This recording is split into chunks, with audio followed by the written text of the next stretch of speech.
Hello friends, నేను మీ Shanti. Welcome back to SRK fun and food. ఈరోజు మన వీడియో వచ్చేసి అందరూ ఇష్టంగా తినే ఒక స్ట్రీట్ స్టైల్ రెసిపీ వచ్చేసి పావు బాజీ. వర్షాకాలం, చలికాలం వచ్చిందంటే ఎక్కువ స్ట్రీట్ ఫుడ్కే ప్రిఫర్ చేస్తాం. అలాంటిది బయట అంత హైజీనిక్గా ఉండదు కదా. అదే ఇంట్లో చాలా ఈజీగా మన ఇంట్లో ఉన్న వాటితోనే పర్ఫెక్ట్గా హైజీనిక్గా చేసుకోవచ్చు. ఇదైతే అందరికీ ఫేవరెట్ రెసిపీ అని చెప్పొచ్చు. నైట్ డిన్నర్కి బదులు ఈ పావు బాజీ చేసుకున్న పర్ఫెక్ట్గా సెట్ అయిపోతుంది. ఇంకా ఆలస్యం చేయకుండా పర్ఫెక్ట్గా స్ట్రీట్ స్టైల్లో లాగా మనం పావు బాజీని ఎలా తయారు చేసుకోవాలో చూపించేస్తాను, రండి. ముందుగా స్టవ్ ఆన్ చేసి ఒక కడాయి పెట్టుకొని అందులో ఒక 1 టేబుల్ స్పూన్ వరకు ఆయిల్ యాడ్ చేసుకోండి. అందులోకి ఒక 1 or 2 టేబుల్ స్పూన్ వరకు నెయ్యిని యాడ్ చేస్తున్నా. ఇక్కడ మీరు నెయ్యి అయినా బటర్ అయినా సేమ్, నేను ఇంట్లో ఉన్న వాటితో చేస్తున్నాను కాబట్టి ఇక్కడ నేను నెయ్యిని యాడ్ చేస్తున్నా. మీరు బటర్ ఉంటే బటర్ అయినా యాడ్ చేయండి. ఇది కొంచెం మెల్ట్ అయిన తర్వాత ఇందులోకి ఒక పెద్ద ఆనియన్ ఇలా సన్నగా కట్ చేసుకొని యాడ్ చేసుకోండి. చిన్నవైతే ఒక 2 ఆనియన్స్ తీసుకొని ఇట్లా సన్నగా తరిగి కట్ చేసుకోండి. ఆనియన్ కొంచెం మగ్గిన తర్వాత ఇందులోకి ఒక క్యాప్సికమ్ కట్ చేసి సన్నగా యాడ్ చేయండి. ఇలా క్యాప్సికమ్ కూడా ఇలా బాగా మగ్గేంత వరకు మనం మగ్గించుకోవాలి. నెక్స్ట్ ఇందులో నేను ఫ్రోజన్ బఠానీ యాడ్ చేస్తున్నా. మీరు నార్మల్ బఠానీ తీసుకున్నారు అంటే ఒక 1/2 అవర్ 1 అవర్ నానబెట్టి లేదంటే వాటిని కుక్ చేసుకొని యాడ్ చేసుకోండి. ఇక్కడ నేను ఫ్రోజన్ బఠానీ తీసుకున్నాను కాబట్టి నేను డైరెక్ట్గా యాడ్ చేసేస్తున్నాను నానబెట్టకుండా. అండ్ ఇందులో 1 టేబుల్ స్పూన్ సాల్ట్ని యాడ్ చేసుకోండి మీ టేస్ట్కి తగ్గంత. మనం ఎప్పుడైనా వెజిటేబుల్స్ ఫ్రై చేస్తున్నప్పుడు మనం సాల్ట్ కనుక యాడ్ చేసి ఇట్లా మగ్గనిచ్చుకున్నాము అంటే మనకి తొందరగా మగ్గుతాయి వెజిటేబుల్స్ అనేది. సాల్ట్ ఉండడం వల్ల వాటర్ కంటెంట్ అనేది కొంచెం రిలీజ్ అయ్యి మనకి తొందరగా మగ్గుతుంది.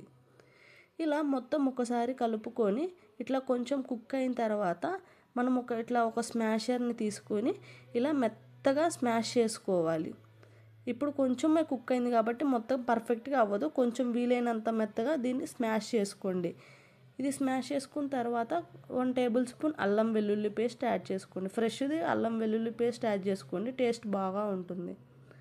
ఇది ఒకసారి మిక్స్ చేసి ఒక 2 టమాటాలు కూడా సన్నగా తరిగి యాడ్ చేయండి. ఈ టమాటాలు ఇది మొత్తం మిక్స్ అయ్యేలాగా మిక్స్ చేసి ఒకసారి ఫ్రై చేసుకుందాం. నెక్స్ట్ ఇందులోకి 1 టేబుల్ స్పూన్ కారం, రెడ్ చిల్లీ పౌడర్ నేను యాడ్ చేస్తున్నాను. అండ్ 1 టేబుల్ స్పూన్ వచ్చేసి పావు బాజీ మసాలా యాడ్ చేస్తున్నా. అండ్ చిటికెడు వేయించి పొడి చేసుకున్న జీలకర్ర పొడి. ఇక్కడ మీ దగ్గర పావు బాజీ మసాలా లేకపోతే కొంచెం గరం మసాలా, కొంచెం ధనియా పౌడర్ యాడ్ చేసుకోండి. ఇక్కడ పావు బాజీ మసాలా వేస్తేనే పర్ఫెక్ట్ స్ట్రక్చర్ అనేది, టేస్ట్ అనేది మనకి వస్తుంది. ఇక్కడ కొంచెం కసూరి మేతిని కూడా ఇట్లా స్మాష్ చేసుకొని యాడ్ చేసుకొని ఈ మసాలా అంతా బాగా పట్టేలాగా ఒకసారి మిక్స్ చేసుకుందాం. నెక్స్ట్ ఒకటి పొటాటోని ముందుగానే కుక్ చేసుకొని దాన్ని బాగా స్మాష్ చేసుకొని ఇందులో యాడ్ చేసుకోండి. ఒకటి సరిపోతుంది. మీరు క్వాంటిటీ ఎక్కువ ఉంటే 2 పొటాటోస్ తీసుకొని ఇట్లా స్మాష్ చేసుకొని ఉడికించుకొని యాడ్ చేసుకోండి. ఇలా యాడ్ చేసిన తర్వాత మొత్తం మిక్స్ చేసి ఇందులో వాటర్ యాడ్ చేసుకోవాలి. మీకు సరిపడిన వాటర్, మీకు గ్రేవీని బట్టి, మీకు క్వాంటిటీని బట్టి వాటర్ యాడ్ చేసుకోండి. వాటర్ కన్సిస్టెన్సీ వచ్చేసి ఇప్పుడు నేను చూపిస్తున్నాను కదా, ఈ విధంగా ఉండాలి. అది కుక్ అయ్యేసరికి మనకు దగ్గర పడుతుంది. ఇట్లా ఒకసారి మొత్తం స్మాష్ చేసుకున్న తర్వాత ఇది వచ్చేసి మీడియం టు హై ఫ్లేమ్లో పెట్టుకొని మనం ఇందులో 1 టేబుల్ స్పూన్ మళ్ళీ బటర్ యాడ్ చేసుకోండి. ఆ బటర్ అంతా కరిగే వరకు మనం దీన్ని కలుపుకోవాలి. అప్పుడు మనకి పావు బాజీ అనేది రెడీ అయిపోతుంది, పావు బాజీ మసాలా మొత్తం. ఇందులో ఫైనల్గా కొంచెం కొత్తిమీర కూడా వేసి పక్కన దింపేసుకోండి, మనకి రెడీ అయిపోతుంది. ఇప్పుడు మనం వడాపావుని ప్రిపేర్ చేసుకుందాం. ఇందులో కొంచెం బటర్ అండ్ చిటికెడు కారం అండ్ ఇక్కడ కొత్తిమీర కూడా యాడ్ చేసుకోండి. ఇది యాడ్ చేసుకోకపోయినా ప్రాబ్లం ఏం లేదు, అది మీ చాయిస్. ఇట్లా కొందరు యాడ్ చేసుకుంటారు, కొందరు తీసేస్తారు. మనం ఇలా ముందుగా పావు బాజీని తీసుకొని ఇట్లా హాఫ్గా, నేను చూపించే విధంగా హాఫ్గా కట్ చేసి ఫ్లేమ్ వచ్చేసి లో టు మీడియం ఫ్లేమ్లో పెట్టుకొని ప్యాన్ అనేది ఇట్లా నీట్గా బాగా మనకి బటర్ అంతా బ్రెడ్కి అట్లా అప్లై అయ్యేలాగా చేసుకొని బాగా కాల్చుకోవాలి. 2 వైపులా కాల్చుకోవాలి. ఇట్లా ఒకవైపు కాలిన తర్వాత ఇంకొక వైపుకి మనం టర్న్ చేసుకొని పర్ఫెక్ట్గా పావు బాజీని మనం బాగా కాల్చుకోవాలి. ఇలా మొత్తం కాలిన తర్వాత మనం ముందుగా కుక్ చేసి పెట్టుకున్న పావు బాజీ మసాలా ఉంది కదా, అది మొత్తం ఒక ప్లేట్లోకి తీసుకొని ఇలా సర్వ్ చేసుకోవడమే. మనకి ఎంతో టేస్టీ అయిన స్ట్రీట్ స్టైల్లో పావు బాజీ మనకి రెడీ అయిపోయింది.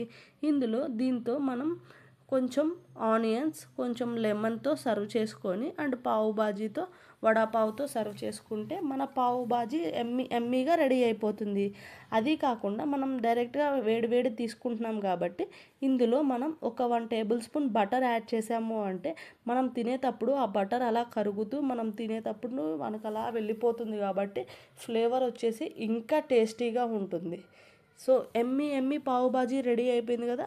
ఇంకా ఎప్పుడు బయట తినకుండా ఇట్లా ఈజీగా మనం ఇంట్లోనే హైజీనిక్గా మన ఇంట్లో ఉన్న వాటితోనే ఇలా ఈజీగా తయారు చేసుకోవచ్చు. మీరు కూడా ఒకసారి డెఫినెట్గా ట్రై చేసి ఎలా వచ్చిందో నాకు కామెంట్ రూపంలో తెలియచేయండి. వీడియో కనుక నచ్చినట్లయితే లైక్ చేయండి అండ్ అలాగే మీ ఫ్రెండ్స్ అండ్ ఫ్యామిలీ మెంబర్స్కి షేర్ చేయండి. ఇలాంటి మరిన్ని వీడియోస్ మన ఛానల్ని సబ్స్క్రైబ్ చేసుకోండి అండ్ కిందున్న బెల్ ఐకాన్ని క్లిక్ చేశారు అంటే మీకు ప్రతి నోటిఫికేషన్ మిస్ అవ్వకుండా వస్తుంది.